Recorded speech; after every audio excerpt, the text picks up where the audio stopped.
আসসালামু আলাইকুম। আব্বু, কি অবস্থা, কেমন আছেন? কেউরে বুঝাইবার মতো না আমি কেমন আছি। সবাই মনে করে আমি আলহামদুলিল্লাহ ভালোই আছি। যাক আলহামদুলিল্লাহ, সবাই যদি এটা মনে করে, সবার কথা বাদ দেন।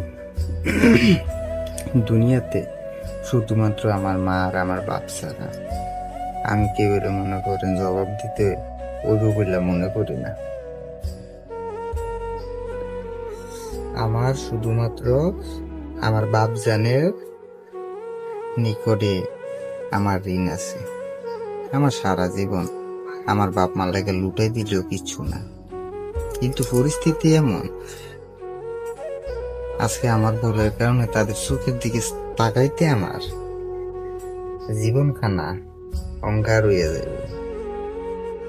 যাক, সবাই রে ভালোবাসে, কেউ রে কম কেউ রে বেশি, কেউ লেগে ফারছি কেউ লেগে ফারছি না। জেনে আমি আমার মায়ের সুসন্তান হইতে পারি নাই।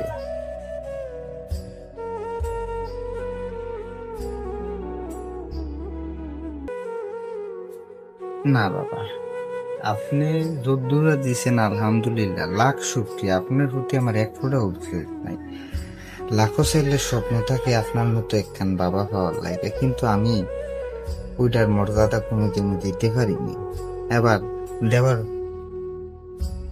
ক্ষমতা আমার নাই, আল্লাহ দেয় নাই, আমার কপালে লেখছে না। হাজার বই স্বপ্ন ছিল, আপনার বইয়ের ভিতরে মাথা রেখা একটা শান্তির ঘুম দেয়।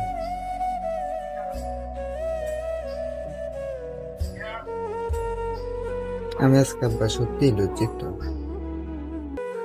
আমি জীবনে কখনো আনি নাই যে আমার কাছের মানুষটি আমার লোকে এমন করিব। বিশ্বাস হয় না। এবার একবার না, দুইবার না, তিনবার দেখছি। আমি কেউ কোনো কিছুই করবো না, কেউ দোষ নাই, আমার সাথে আছিল না। আলামিনার মায়ের তার থেকেও বেশি ডিজার্ভ করে সবাই, কিন্তু আমি পারছি না। আমার সাথে বুঝাইছিল, আল্লাহ আমাদের টান দিয়েছিল মরণটা, এমন টান দিয়েছে যে এই সন্তানের মনে করেন মানে কেউ কইতাম পারি নাই যে কাহিনীটা কি হয়েছে।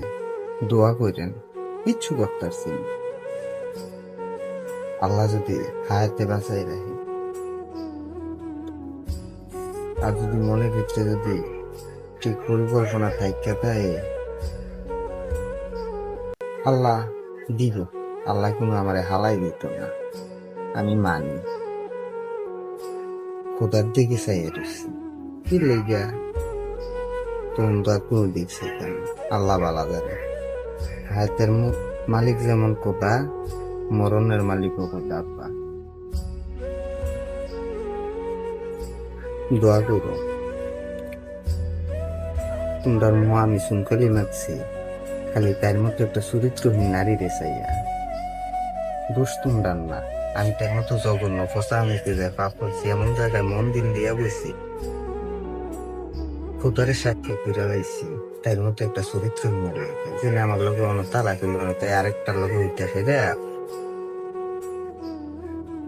ওই কোথায় আছে তো। হ্যাঁ, তে অন্য রাখছি, জানি নিস না। দোয়া করো ভাই, দোয়া করো যাতে জীবনের শেষ শব্দ হইল দিয়া যাইতে পারি। তার মান তো রাখতাম না। আবার নিজের সন্তান হত্যাটা খুব দূরে করতে পারি স্যার। একদিন হইলো আইতে নাইলে জোর করে আনো, একদিনের লেগে। একদিনের পর আমিও আইনের কাছে ছিলেন, কোথায় যদি আমার হায়াতে বাঁচাই দেয় আল্লাহ ভরসা। দোয়া করো, কিছু পাওয়ার মতো নাই আমার। আজকে আসলে একা লাগে না, কি লেগে জীবনে কেউ টানতাম পারছি না, তাই কলঙ্ক দাগা ছিল দেখতে চাইও মুখটা বন্ধ করে সহ্য করুন রাখুন। এমন ভাবে নিজের সন্তানের মরা অর্ধগলিত লাশটা দেখতেও। আল্লাহ হাফেজ, দোয়া করবো।